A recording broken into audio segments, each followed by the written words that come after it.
Welcome to the Mental Advantage Podcast. Whether you're an athlete trying to perform at your best when it counts the most, a coach or business leader trying to get more out of your team, or someone looking for more personal growth, this is the place for you. This podcast is your map to guide you to the right mindset, systems, and strategies you need to become the best version of yourself. Now, here are your hosts, John Cullen and Brandon Allen.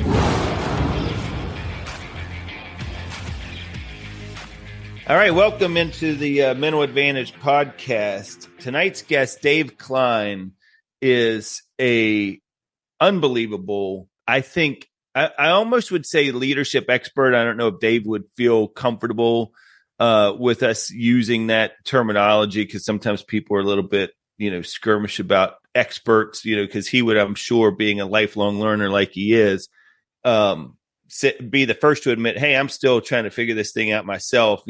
He consults and trains leaders, but I would put him up there, Brandon, as somebody who is definitely a go-to among a bunch of other leaders. Like he's definitely a subject matter expert, right? You got it. Like very good. He's a guy that if you're talking about leadership and management and how to be successful, Dave is the guy to go to.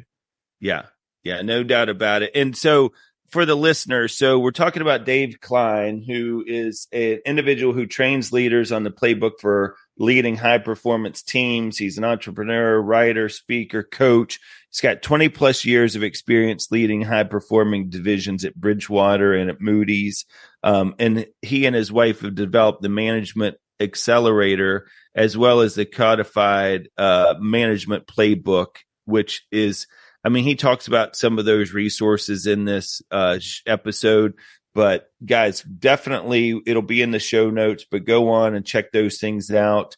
A lot of really good information. If you just type into your Google search, Dave Kline, MGMT Accelerator, you're going to get a lot of stuff that pops up for you, but a lot of really, really good content there, because he is somebody who I think puts things in a very digestible manner when he's talking about all of this information in all various topics. Yeah. He uses the word metabolize, and that is, to me, a great way of describing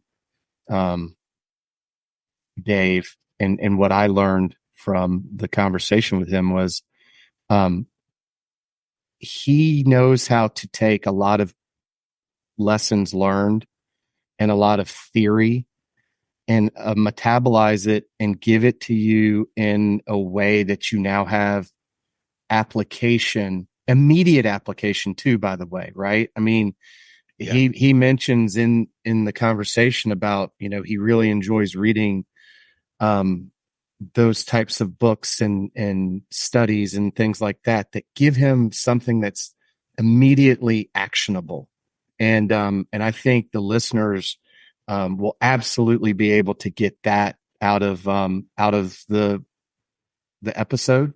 Is he gives you immediately actionable things throughout. So he's very good, very knowledgeable, and I hope we can have him back, because I feel like he's one of those guys that you could literally talk to for probably 4 or 5 hours and just keep taking notes on no what question he's providing. Yeah, it's interesting, Brandon, because as the listeners will hear in the episode, I even picked up a couple of things for myself that I had been saying, or maybe the way I've looked at things in my own past as a leader and a manager and coach, and was like, oh, okay, he kind of like checked me on it, right? That's a good thing about, and this is what I tell Dave in the episode, is what I've always appreciated about him is he's not going to just swim with the stream, or the current just because that's the way everybody's going. Like if he truly doesn't agree with something that's out there, and there's been so much talk and lessons over the years on leadership and coaching and managing that there's a lot of information out there, and it's so easy just to say, oh, okay, this is kind of the bucket I put myself in. But Dave's like, look, I don't necessarily agree with that. I don't necessarily agree that there's a separation between managers and leaders, for example, and he'll talk about some of that on the show. But what I love about the episode is that this is one of those that, as we talk about our audience, lots of leaders, lots of business leaders, lots of coaches of athletic teams, any of the things that he talks about on this episode, you could make applicable to whatever walk of life you're in.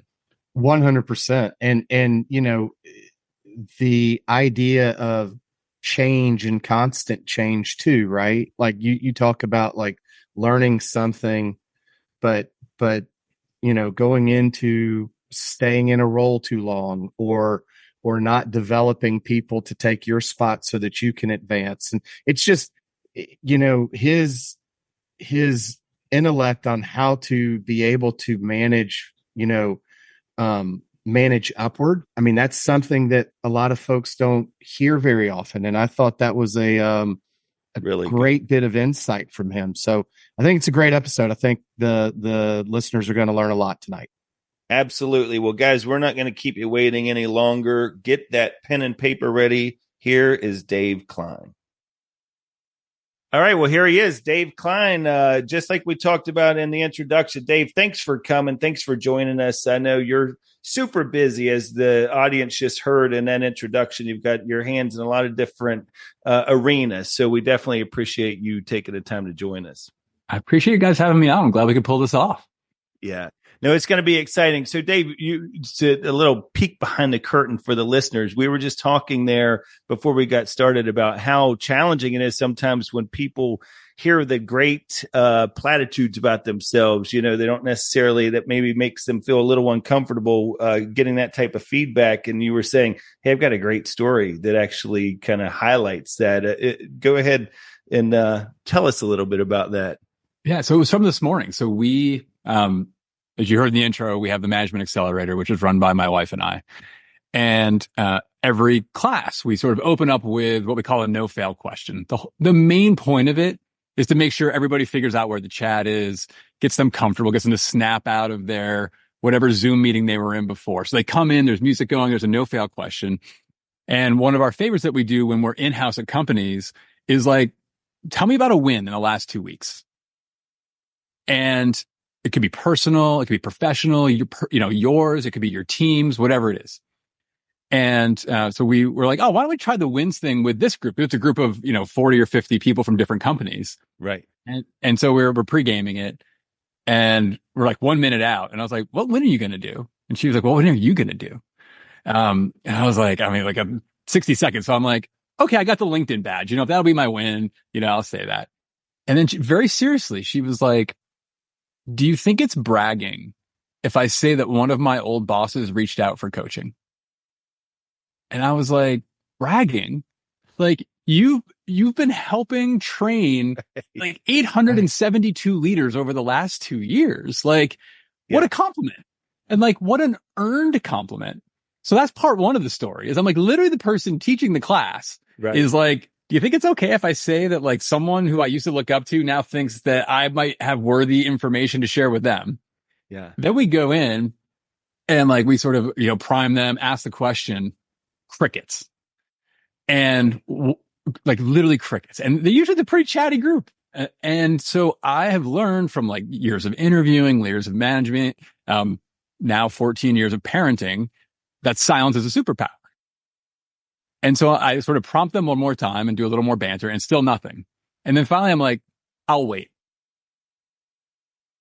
And just sit there silently. Yeah. And like, you could see everyone's like, is he really just going to sit there? Like, do I? And part of it was like, guys, if you can't catch yourself winning, how are you going to catch your team winning? Absolutely. How are you going to praise them and remind them of all the things they're getting right so they replicate it? Yeah. And not just hone in on the problems, and not just like, dive in on the critiques. So it's just funny. We were talking about that before, and I'm like, I literally lived it today, both like with my co-founder as well as 40 managers from companies all around the world.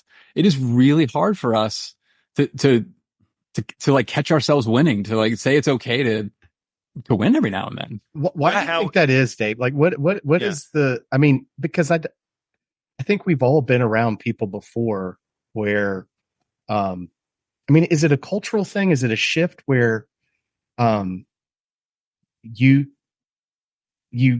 can't, it almost feels to me, I'm trying to figure out how to put it into words, but it almost feels to me it's like one of those things where we see social media constantly bragging and branding and there's almost fatigue of, man, we get it. Your life is great. Like, we don't need to hear it. Like, is that now seeping into where we can't be confident about our own accomplishments, or is it something else?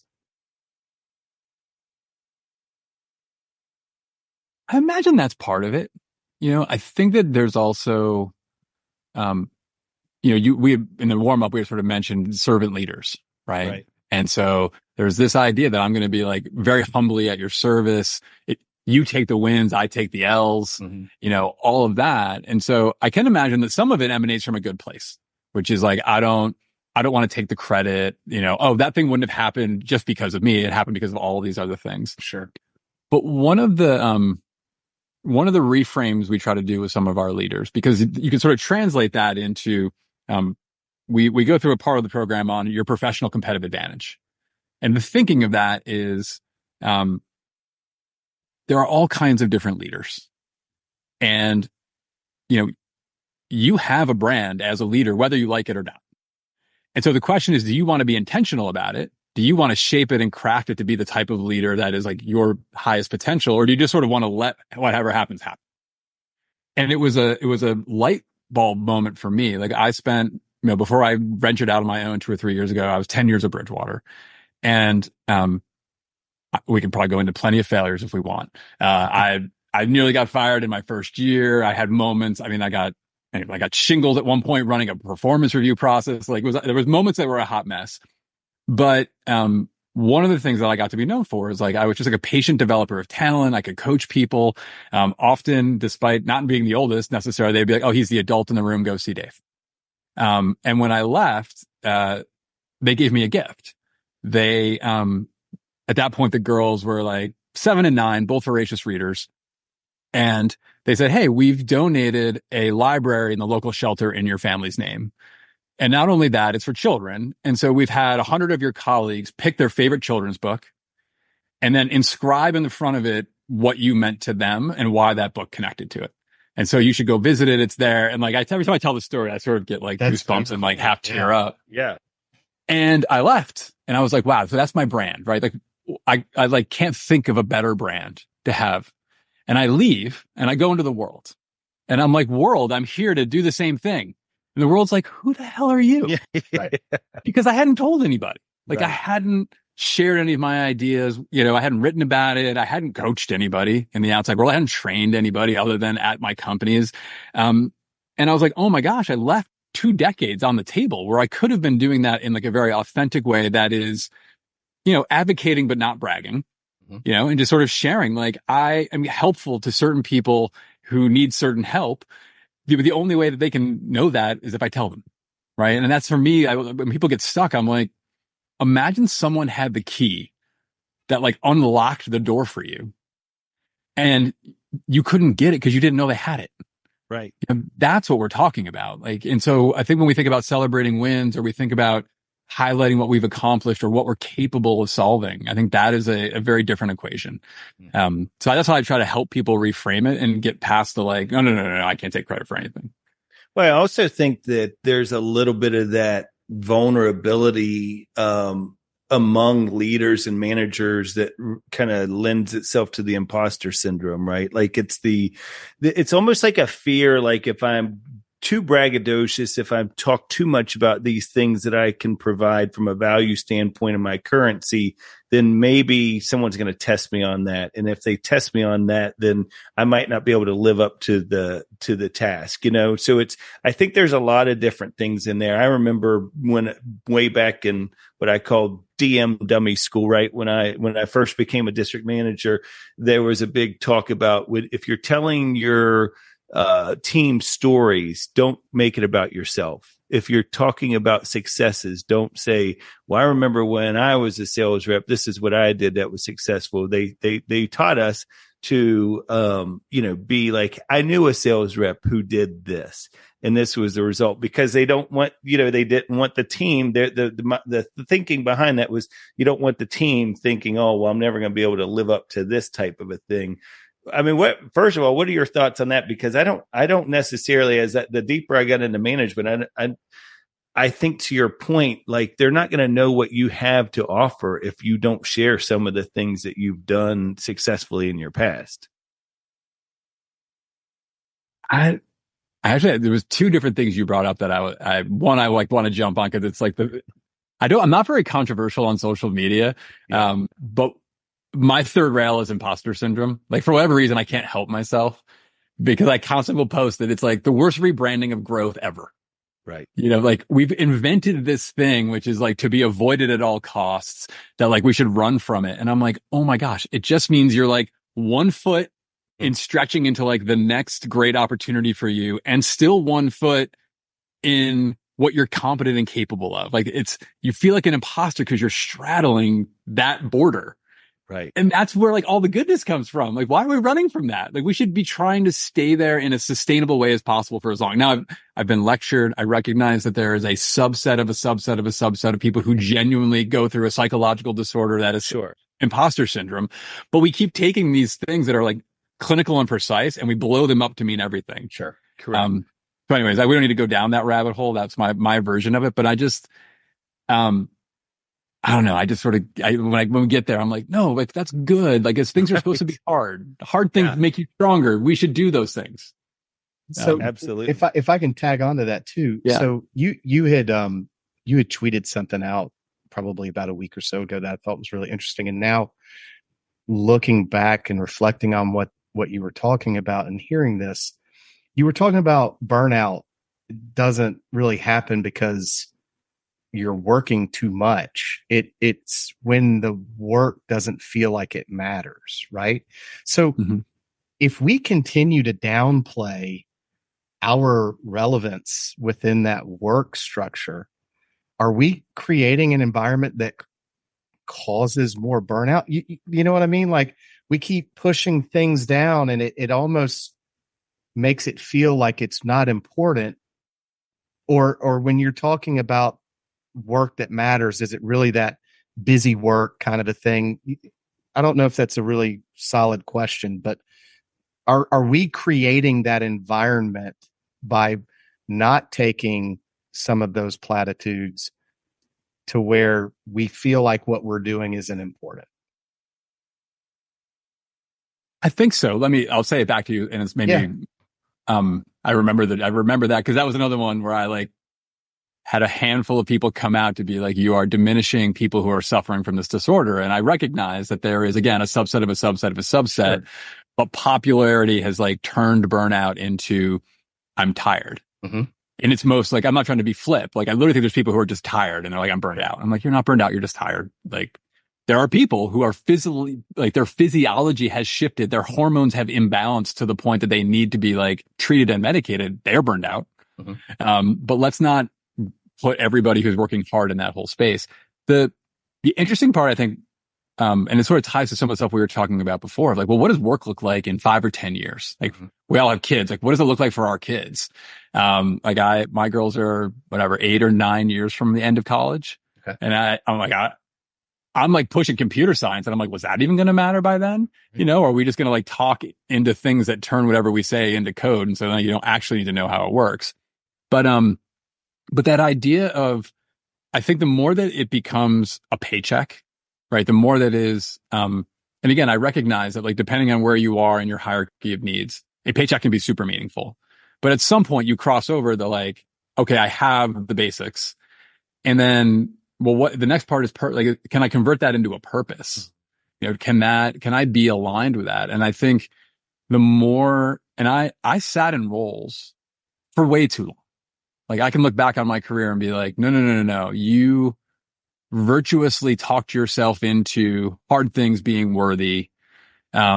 you talk to yourself. Like when I went to Bridgewater, some things were really freaking hard. I was surrounded by exceptionally smart people. And I was like, oh, well, because everybody else is so smart, like this should be as hard as it is. And only in hindsight can I look back and be like, no, it was hard because I wasn't good at it. I didn't care about it. I didn't align to it. And it was funny when I moved over to things that were hard and I cared about and I aligned to, it was fine. And so that's where I sort of come with the burnout thing, which is like, once you're past that minimum threshold, can you find things that in their extreme, that work that feels like play, or, you're with a team that you are so deeply bonded with that like what you're doing almost doesn't matter. Like that's another form of purpose for people. Like the community trumps like whatever commitment they're asking of you. So I think there's different ways depending on how you're programmed to hack that. But I think, yeah, you can definitely run the risk of being diminished by allowing it to get pushed further and further down. And I think that's going to be one of those tricks of like, how do we use this technology? Is that technology going to make the work more and more and more mundane for people? Or is the technology going to take the mundane work and give us the things that are more like creative, connective, the things that are going to be harder to replicate? So does it free us up to actually perhaps have more purpose? That might be the generous version of where we're headed. I like that. I hope that's the case.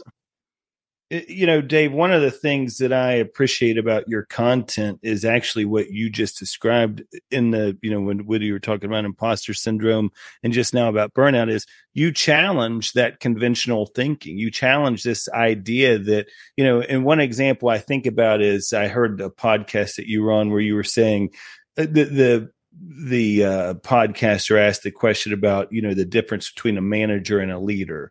Right. And we've all heard the different analogies there is, leaders do things right. The leader or managers do things right. The leader does the right things, like however you want to describe it. And I love what you said. You go, I don't think it has to be one or the other. Right. It's a manager who does their job well is a leader. Like if I'm paraphrasing you correctly.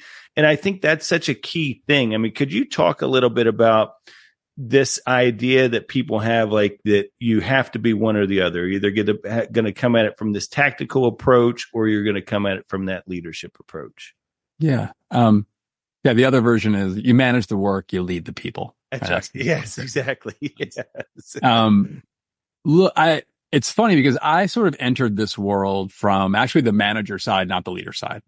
Like when we started this business, the market opportunity that we thought was you take your best individual contributors.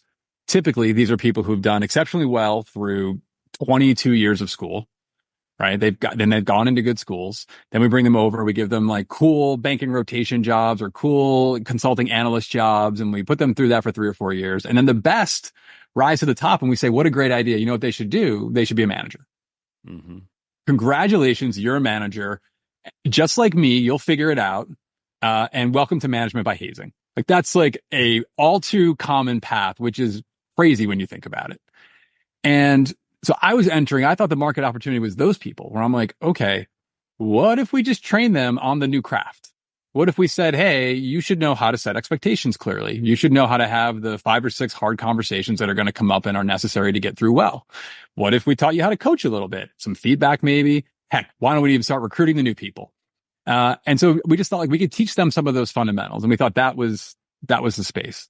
And so we were like reluctant management trainers because we didn't want people to think of like the boring conference room, person who had never actually managed anything telling you a theoretical framework you could never apply. And then when we ran it the first time, 2/3 of the people had 5 to 10 years management experience. And we were like, we don't understand. Like, what are you doing here? Like, why do you want in on this? And we interviewed all of them and they all kind of confirmed our suspicion, which was like, I'm faking it. I'm still drowning. I've never had a good role model. My manager sucks. Like all the things we've all heard. And so we entered from the management side. And the more and more you stare at like, well, the top 10% of managers, well, what are they doing? They're setting a clear destination for their team. They're having, they are aligned on what the scoreboard would be, right? People want to win, but they have to know how they're going to score. They need to know the rules that you're expecting them to follow in order to score to win that game. They assemble great people and then they align them and motivate them and get them to collaborate together. And you start to list out the best versions of management and it sure sounds a lot like leading. Mm-hmm. And that's why I'm like, I think when people make the distinction, you're just rationalizing crappy managers. Like great managers are just end up leading, because that's kind of what the new expectation is. We're not, for the most part, we're not people doing like super repetitive, like assembly line work even more. Like even now, the people on assembly lines are like fixing robots, Right. Like that is not the same thing. Yeah. And so anyways, that's what my soapbox is out tonight. Well, look, Well, it's great. I think one of the things, Dave, that good managers also do that helps with all of the things you just described is they find the right people. They are very good at identifying the right people. And one of the things that, I guess the reason that I gravitate to a lot of your content has been, I love, for example, you talking about people capital. I love this idea of, how I describe it as like, getting the right people on the bus and then making sure they're in the right seats, and you, I know, and your wife started skillscouter.com. And that's something that I think talks about that. Could you, because I know there's some listeners out there, they're like, okay, this all sounds great, getting the right people on the bus, finding the right people. But I love your baseball card analogy that you talk about with the Skill Scouter. Like, could you talk a little bit about that? Yeah, I have to admit the Skill Scatter thing is a little bit of a side project. Is it okay? Well, from the sense of it was the original business we bought, and it was an online education review site. So our first tiptoe into entrepreneurship after I left Bridgewater is we bought this website from, I don't mean this pejoratively, like literally a kid in Australia. Wow. And in the pandemic, he was like, oh, I could review all of these different topics, piano, Python, like that's the range.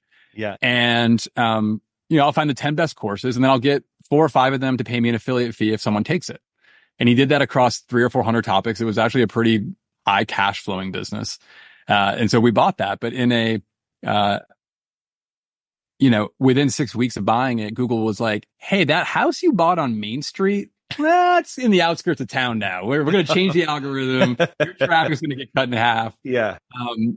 But it's one of those like Genesis stories of business where, okay, necessity was the mother of like, what the hell are we going to do? Right. And so we thought, well, social media would be a great way to diversify. And that's when if you rewind the clock on Twitter, my first month or so, I'm writing about education, about family, about like all the stuff that would have pertained to that website. Yeah. And the only thing that stuck was some of the management and leadership stuff. And I was like, like, is the universe telling me that this is what I should be talking about? Right. And that's when we met the folks from Maven. And that's when they were like, why would you teach online? Like, why would you teach at a school? Because that was the other thought. We'll have these digital properties and I'll teach. Okay. And they were like, just teach on our platform. Like you can get the whole world to be your class. And we sort of took a rip at it and it was a very fortunate start where we like sold out the first cohort. The reviews were good. We made a few tweaks. The reviews got even better. And, we've now taught it 25 times in 2 years. We'll probably crack 1,000 students over the summer. So, that was pretty wild. Now the baseball card thing was a Bridgewater thing. I think I know what you're talking about. Okay. And I think there's a lesson we can all use from this, even if you don't have the same tooling. So the way that it worked at Bridgewater, part of our culture was, constant feedback.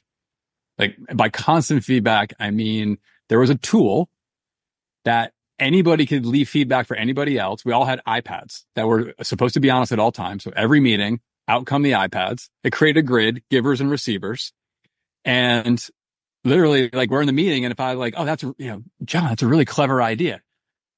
Creativity 8 dot. And you'd see on the grid, me giving you a green 8. Yeah. Well, you can imagine how that goes when you're not doing so well. When you're in a meeting, not with 3 people, but with say 200. And you're leading it, and all of a sudden it's like, bing, bing, bing, bing. And that thing, then all those observations get moved over into your baseball card. They become like the little pieces of the mosaic that become, hey, Dave's pretty creative and he can synthesize things well, but not terribly detailed and reliable. So depending on the type of work you want, you'll have to be very thoughtful about how you place him into that. And so I think that the 10,000 plus pieces of feedback I got are probably a little bit much for most organizations and most people. But that concept of thinking all of us as, this mosaic baseball card, right? We were talking about baseball before we jumped on, right? Like Brandon's a hell of a hitter, right? That's okay. When the moment's on the line, I want him to do that, but he might get a defensive sub in right in the ninth inning just to kind of protect the lead. And that's just knowing your players and optimizing for the outcome. And I think we can all do that within business, right? We can sort of say it's not one size fits all. It's what are truly the different strengths and weaknesses, the different mindsets, the different preferences that people have, and how do you assemble teams so 1 + 1 = 3? That's really interesting because I do, with a lot of your stuff, I get the sense of, and maybe it's just some confirmation biasing from my side, right? From a team perspective, because I read about what was it? It was like the 7 biggest mistakes that your leaders provided feedback on, and when I read through that, I'm thinking, gosh, okay, what I'm hearing is good leaders build a culture, right? Just like a coach does. People like coaches. They don't necessarily like managers, right? I mean, there's some stuff. Yeah, there's some stuff to that, right? And I find it really interesting to, I know I couldn't handle that much feedback. I don't know that I'd be able to, I wouldn't know where to pivot.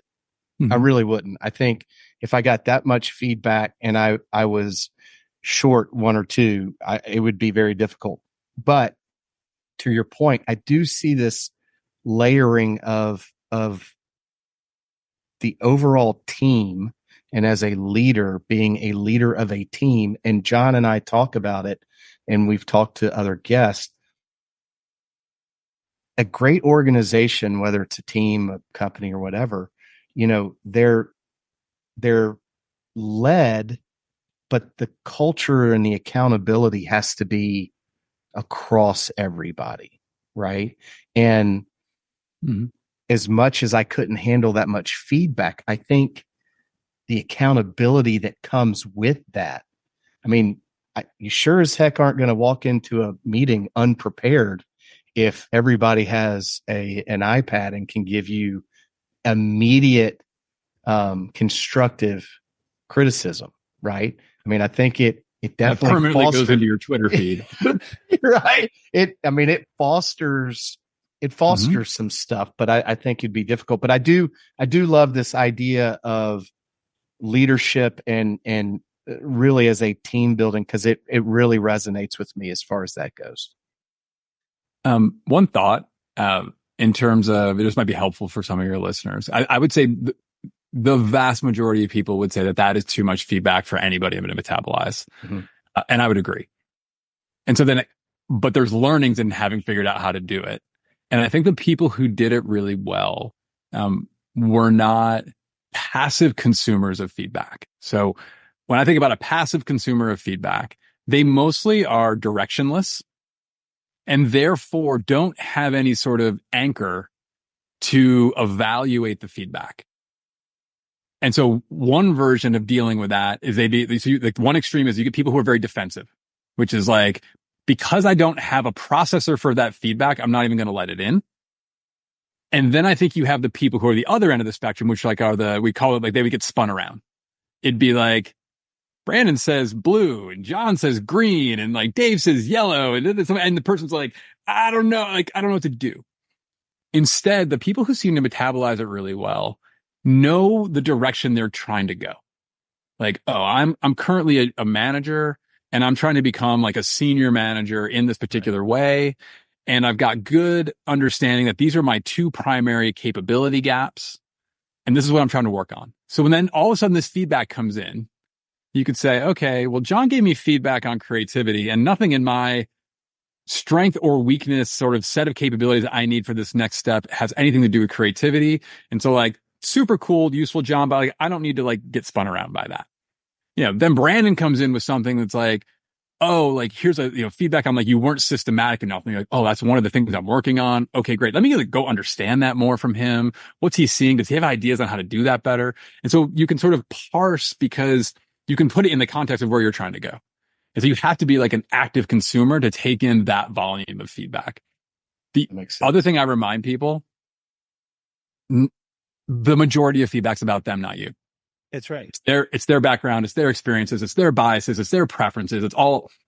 And that doesn't mean you should reject it. It just sort of means like it's, we would call it a dot. It's just a dot.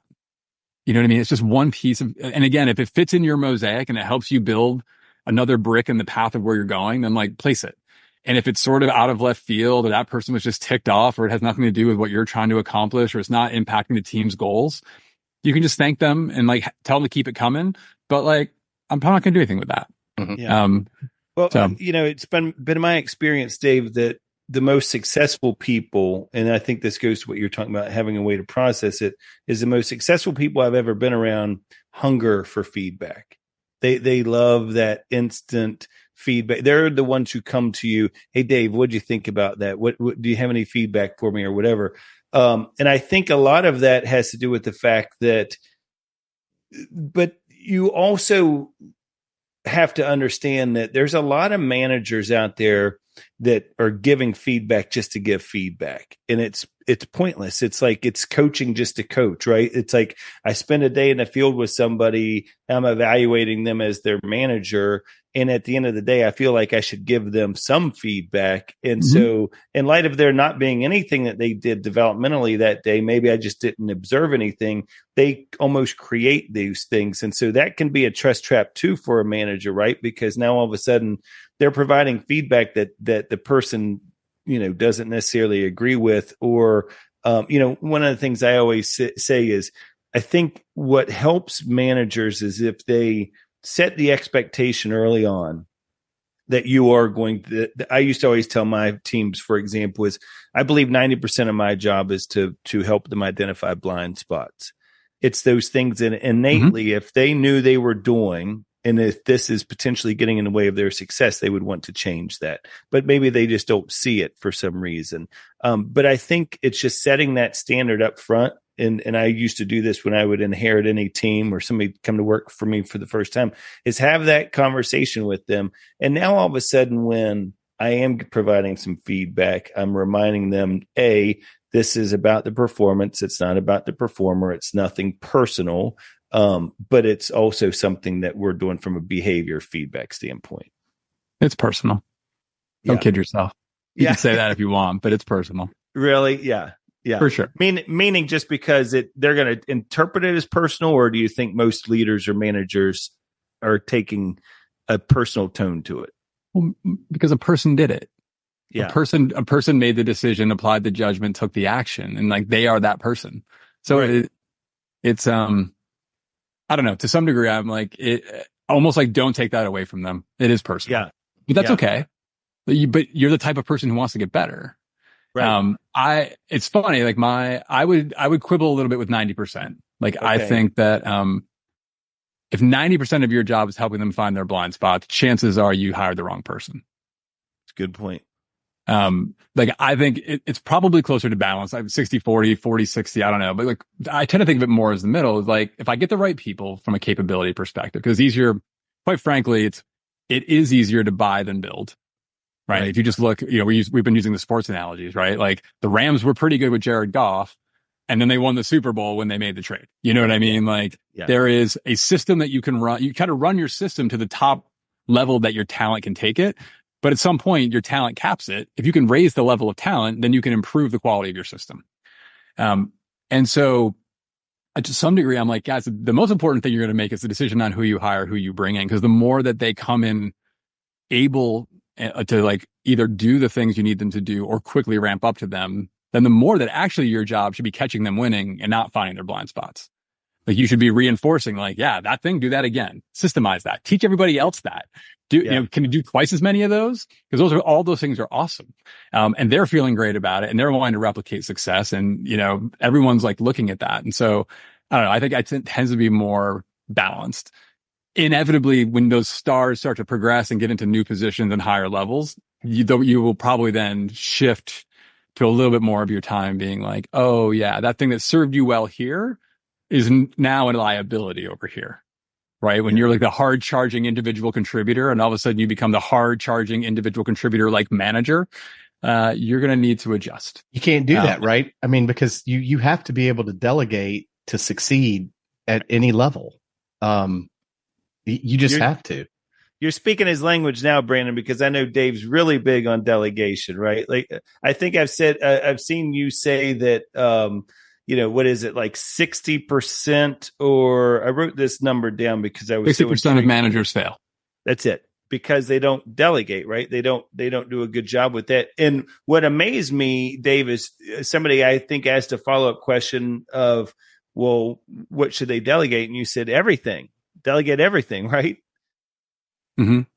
Yeah, look, I say it a bit tongue in cheek, but I mean it, because there is, again, we sort of go back to, well, where are we going and where are we? So if I say my aspiration is to delegate everything, well, here we are with nothing delegated. So let's get started. I'm going to delegate things to you that might be lower risk, or delegate things to you for your development, delegate things to you that are your superpower and my weakness, delegate things to you that you already have, right? There's lots of things we can get going. 20%, 30%, business changes, we get new projects, like me getting to all of it delegated is probably never going to happen. But the reality is if I set out to only delegate 25%, I'm going to go way too slow. I'm going to hold back work from my people. I'm going to end up micromanaging them. They're going to get frustrated and leave. And then I'm actually going to never delegate more than 25%. And so that's why I'm like, just figure out how you would do it all, and then let it settle where it settles, versus setting your sights too low. Most people, when you go through it with them and you're like, oh, did you delegate too fast and it broke? And they're like, no, I micromanaged for too long, or I didn't delegate fast enough, or I lost my best people because they didn't have enough to do. And so I'm just trying to counterbalance that and be like, go way faster than you're comfortable. Are you finding, Dave, as you guys have started, with, Management Accelerator and some of the coaching and stuff that you do, are there common mistakes that you see that are pretty consistent among leaders? Like, are there things that you're like, as I've now had all of the 20 plus experiences at Bridgewater and Moody's, but then in addition, some of this consultative work that you've been doing, are you seeing it's the same things popping up all the time in leaders as far as those developmental areas where they could all get better at them? Yeah, I think so.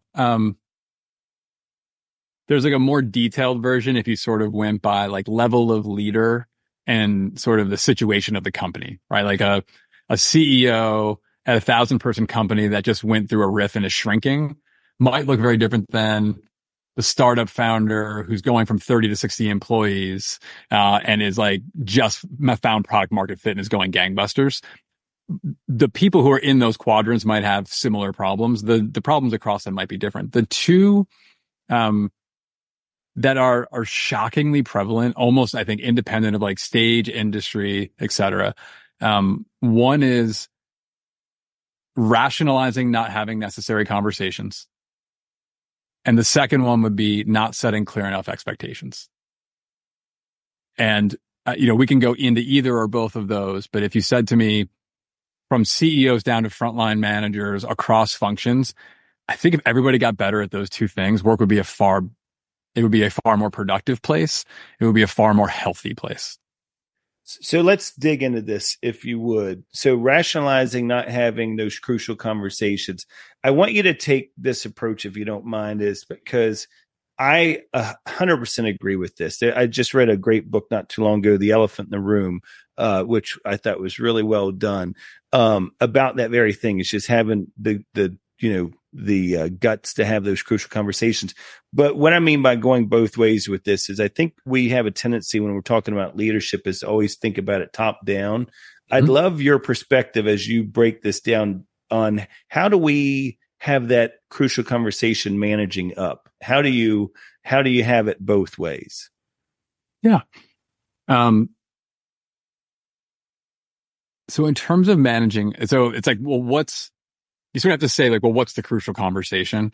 I would say typically when people say I need to manage up better, it typically means they have an unengaged boss, either they're not getting the necessary direction, they're not getting the necessary feedback. Like they are doing the best they can, but they don't have sort of the connection into the rest of the organization to know, like, am I on track to win or am I about to be fired?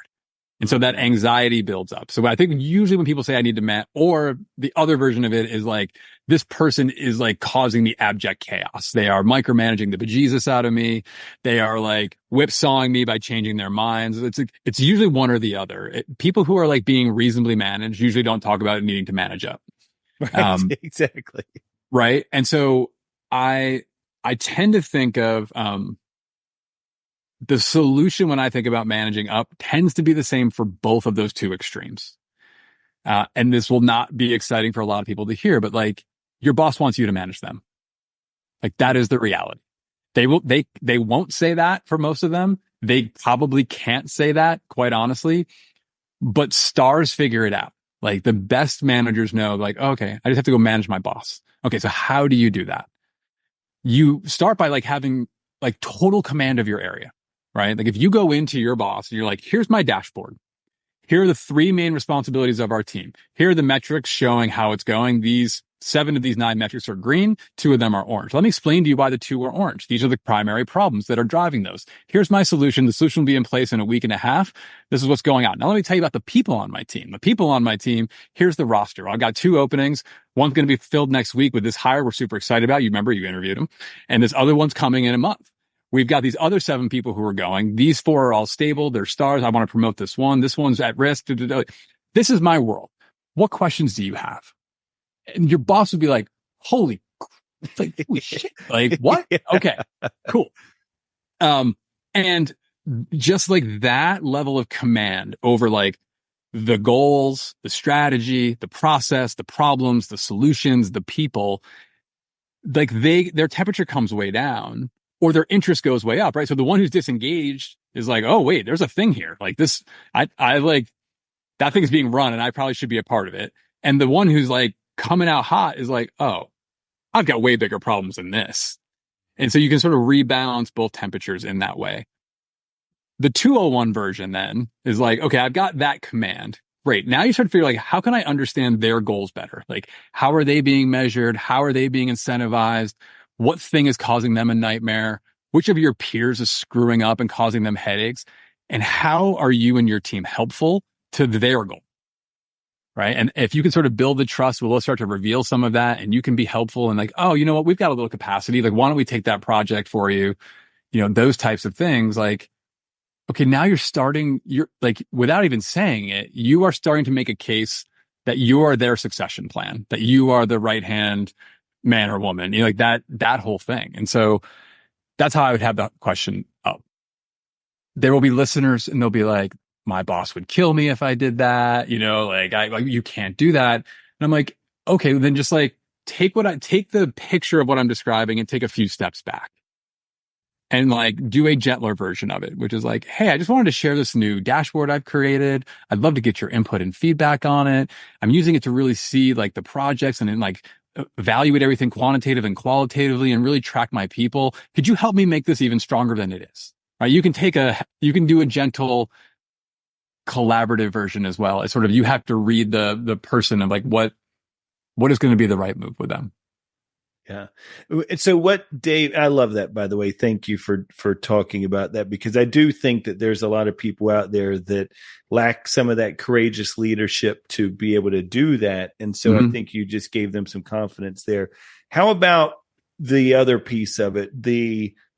I know I need to have this conversation. This has been an issue, a performance issue for me for a while now, but maybe they're justifying it because the person's a good person. You know, I don't want to necessarily, rock their confidence. Like, why do you think people are hesitant to have those tough conversations? And then how could they do it better on the way, as far as managing down? Well, this one, I think it's a little bit different. I think you'd usually have 2 reasons. At least the 2 most common reasons. One of them is, I hear it all the time, I don't want to be mean. Like, and you're like, okay, well, that's why I sort of appreciate that from like again, it's like well-intentioned, but you then turn it on them and you're like, okay, So you are in a role that you're not doing your job to the expectations of your manager. Your manager's noticing, but not mentioning it to you. And then you continue to do more things and not do your job. And your manager notices, and your manager's like forming now, instead of just like an observation or two, they've like built the entire picture. Like they've got a conclusion. And the first time you hear about it, they're like, you can't do your job. And you're like, what do you mean? It's the first time I'm hearing about it. And they're like, well, look at all these 26 things. And you're like, you saw it 26 times. You didn't tell me, And so you're like, now just flip it and be the manager. Like, of course you want to tell them. Like the kindest thing you could possibly do is give them this teeny tiny piece of feedback, because then they can just take a half a step to the left or a half a step to the right. It's a very small adjustment. And you can do that over and over. And all those small adjustments are easy. When you do the whole, what I call the synthesis bomb, you're like, I have decided you can't do your job. It's like, you've got to untangle all of those different observations and like rewind the clock and go back through them with all the latency that comes with that. And you have to untangle the fact that they don't trust you at all anymore. Like the one person who's like second in line to caring about my career is my manager. And this person has been lying to me. And so there's that was like usually my convincing statement of like, just tell people the small stuff. I swear it's better. The other reason, I would say the other most common, diagnosis of why they don't do it is because it ties to the other thing I said, which is like, they don't actually have clear expectations because they don't know what they are. And it might be because it cascaded from their manager not being like, hey, this is what I need your team to do. And so they're like, well, I don't really know. And so instead of saying, well, let me make my best guess so my team can do reasonable things, they wait.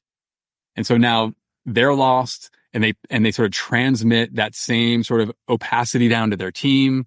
And then the team's like, well, I don't really know what I'm supposed to be doing exactly. And so then when they go to have the conversation about a person like underperforming, it becomes so subjective, because the manager's making it up off the top of their head, and the employee who is doing reasonable things is making it up off the top of their head. So you have to like invent the expectation and then agree that you're not meeting them. And that's a really complicated conversation to manage.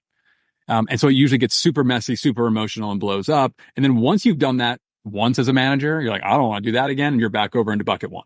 You're like, that sounds like a pain. Let's not do that ever again.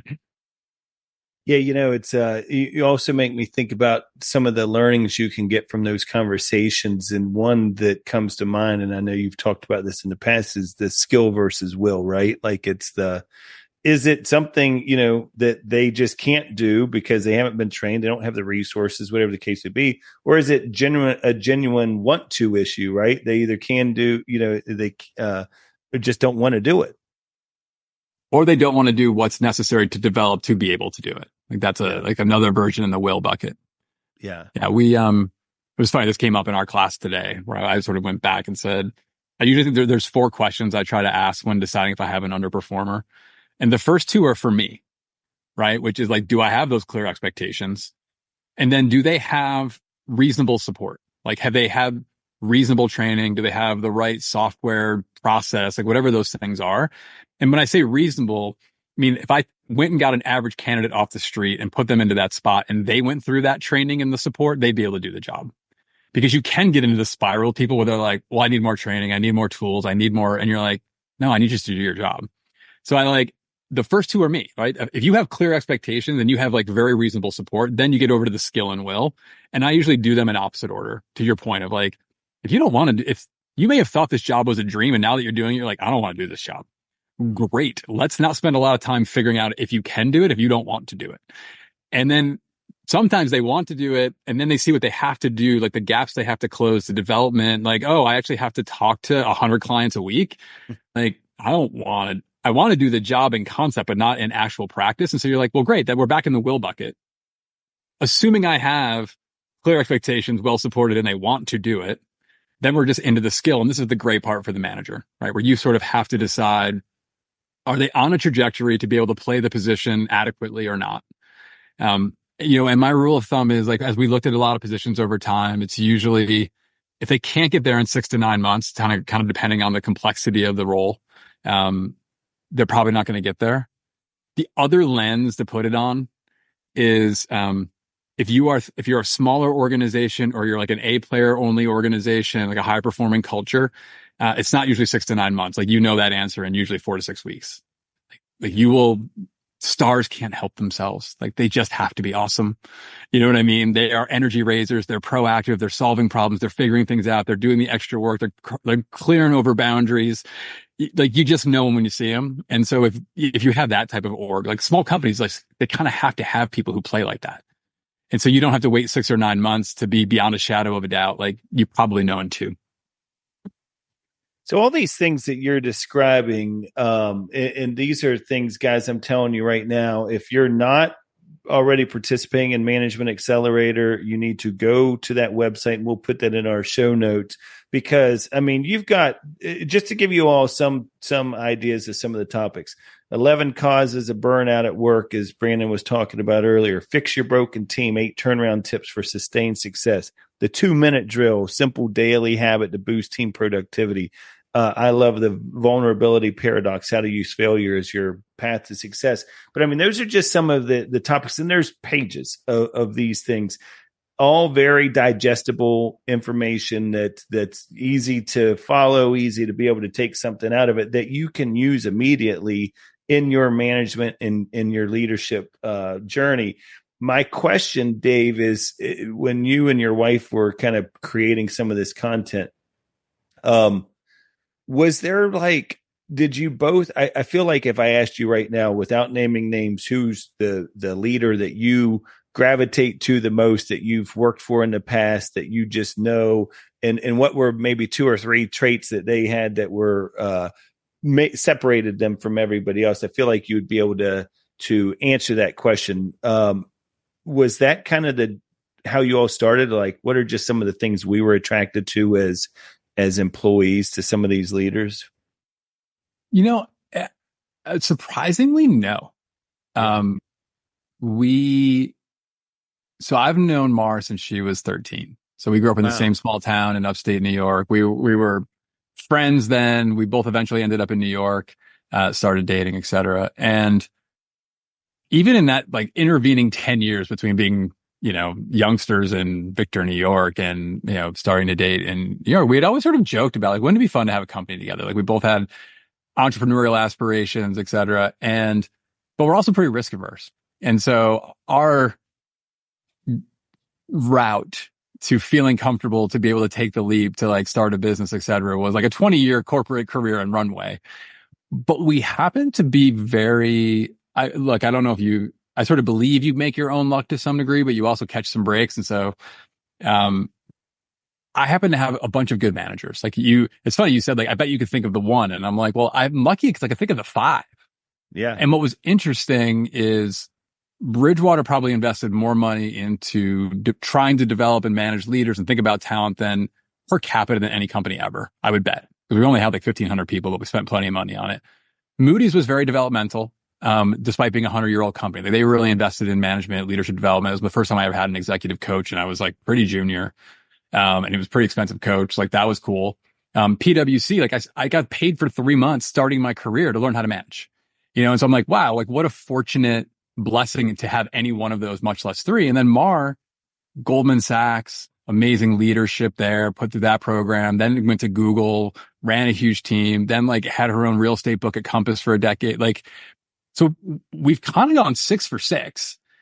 And the interesting part is we sort of step back, and when we thought we were going at that first part of the market of like newer managers, we're like, well, if it worked at all 6 of those, because Compass was like a real estate startup roll up and a couple global financial institutions and a consulting firm and Google, if it worked at all 6 of those, is it close enough to call it true? You know what I mean? Is it close enough to say like, well, they all set expectations. They do it slightly differently. Oh, they all measure performance. Some call it OKRs and some use SMART goals and some use KPIs, but they're kind of doing the same thing. And that really became the spirit of it, is like, could we sort of take our good fortune and package that up, borrowing from these companies that spent hundreds of millions of dollars to figure this out, and share that with, a lot of our folks who come to us have companies of 25 people, 200 people, 1,000 people. And it just gets them a jump start to borrow those best ideas and embed the ones in a lean way possible. I think that's the other reason. The other sort of guiding light for us was like, how do you make it actionable? Like I love to read business books. If I could spin my camera, you'd see, 50 of them. I guess I resonate with the ones that go from not just the cool framework and the theory and the concept, but like literally take this action tomorrow. Like when you're in an interview, ask this question in this way, grade it this way to do this thing. And like, again, I can take and modify and adjust that to like fit my need. But that's so much more like the people who've been there, done that and applied it resonate so much more with me than like the deeply academic, yeah, but so what stuff. Yeah. I love that a lot because I feel like what we have a tendency to do is spend a lot of time on the what and not as much time on the how. And so with that in mind, if you don't mind, in the last 5 minutes we have you here, I have, and it may take longer than 5 minutes, but I'm just saying in the last 5 minutes, in anticipation of you being on the show, I'd asked a few of my colleagues, like, hey, what would some questions, because they all follow your content, what would be some questions that you would have for Dave? And one of them said, and I like this question because Brandon and I talk about culture a lot on this show, is how does a leader come and change culture? Like, how is it possible to even change culture?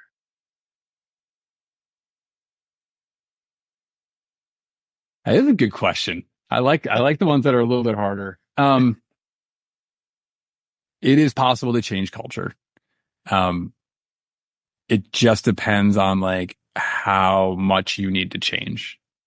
So what I mean by that is let's go to one. Let's just say like totally, like you had a toxic leader, totally rotten. Like they've brought in a lot of crony. Like the thing is just a disaster. Like you can change the culture, but you're probably going to change the culture by changing the people. Do you know what I mean? Like, I think it'll be very challenging to go in there and try to teach everybody. Because for me, culture is nothing than the sum of all the behaviors. There's I'm sure I've read it about it a few times. There's like a great quote from Danny Meyer, the restaurateur behind Shake Shack and 11 Madison Park. And he said, culture is the sum of everything you celebrate minus everything you tolerate. Right. And so if you're coming in to inherit a culture, think about what has been being celebrated and what's been being tolerated. Right. And so can you literally reconvince everybody to effectively move those enough? And my answer is like, if it's that bad, no, you can't. So what you're better off doing is sort of establishing what the new norms are going to be, pushing the people out who are unwilling to sort of play that way, giving people a short rope who are saying, I'm opting in, to actually show you they're opting in, and build that way. I think that's different than like, there's more nuance. There's more like subtle versions where you might say, and I think we see this a lot with scaling companies where you put together the founding team, they go from 0 to 1. It's super scrappy. It's the Wild West. Like everyone's wearing multiple hats. And so the culture starts to prioritize those behaviors. And then they get product market fit. Then they raise a couple $1 million in Series A. And all of a sudden they go from 20 to 50. And this is a place where like it becomes a subtler game where you're like, I don't want to throw away the culture. There's some parts of our DNA that are making us uniquely suited, right? We've picked the behaviors that we think will win that game. But this organism is different now. Like all of a sudden there's managers and managers of managers. There are people who weren't here through all the hard founding days. They've been brought in for their expertise. They don't want it to be the wild, wild west and be scrappy. They want to have actually defined positions and actually defined functions. And that thing repeats again at like 250 people. It repeats again at 1,000 people. And so I think there it has to be much more of a calculated restatement of like the behaviors we're keeping and like maybe the new behavior we're introducing or the new changes we're going to allow. And I think that just sort of repeats some of the stuff that we've been talking about, right? You have to, if you want to go through that, you have to be explicit about what it is. So we encourage people to like codify your culture. Yeah. There's a great story. You're right. It's going to take more than 5, but I'll try to do it in a couple more. So we teach codifying your culture. And so we had this, we had two different leaders who were sharing in the class. And so the first one found Upstarter and she's like, oh, our clever statement is integrity. And before I can say anything, because I'm like, oh my gosh, you and every other company. Yeah. She follows on to be like, and it's weird though, because I've had to fire 2 of my like pretty senior people over like integrity issues. And I was like, oh, that's kind of weird. Tell me about that. And so she tells a story about how she is the original founder, made a bad deal with a co-founder. It was supposed to be like, it should have been a post-money valuation, but she agreed to a pre-money valuation. She was like basically diluting herself out of like a huge part of the company. And her lawyer was like, walk it back. Her advisors were walk it back. Her board was like, walk it back. And she was like, no, my word is my word. I made the mistake. It shouldn't be her fault. Like we have to operate on the north side of fair. And I was like, oh, that's interesting. Your value isn't integrity. Your value is you expect your team to operate on the north side of fair because you're in the mental health space. You want people who are going to come in who are comfortable, not just going to the border, but going way past it. And that like flipped a switch and they like did an offset. They like rewrote it. And she was like, oh my God, like, everyone gets it now. It's like thriving. We haven't had like, we've built a team now. It's all these people who like understand the expectation. And so I think that's honestly a big part of it, John. It's just like, write it down, bring the team into writing it down. And then the other two things we encourage people to do is like hunt for the mythology. So like, what's the story that shows that value in action? And then if it's truly like one of those core values, like what's the ritual that reinforces it? Right. So in that world of Bridgewater where it was feedback, our ritual was giving feedback in every meeting in the iPad and creating the thing. Like it was like there was no one was confused if you were in the meeting that you should be giving feedback. Like that was the ritual. Or another one is like when things broke, we did a diagnostic process and went through 6 steps, same 6 questions every time. And it was sacred. Like people showed up, they took it seriously. They answered the 6 questions. It's like an after action review for the SEALs, or it's like a glad to be here debrief for the Blue Angel. Like they all have these rituals that reinforce that cultural behavior. So I think if I were trying to change it, I'd codify it. I'd go find the stories that everyone will remember and they'll tell to make sure they stay in place. And I'd come up with a ritual to make sure it like lives and breathes on a daily basis. And you probably can move it. That's awesome. That.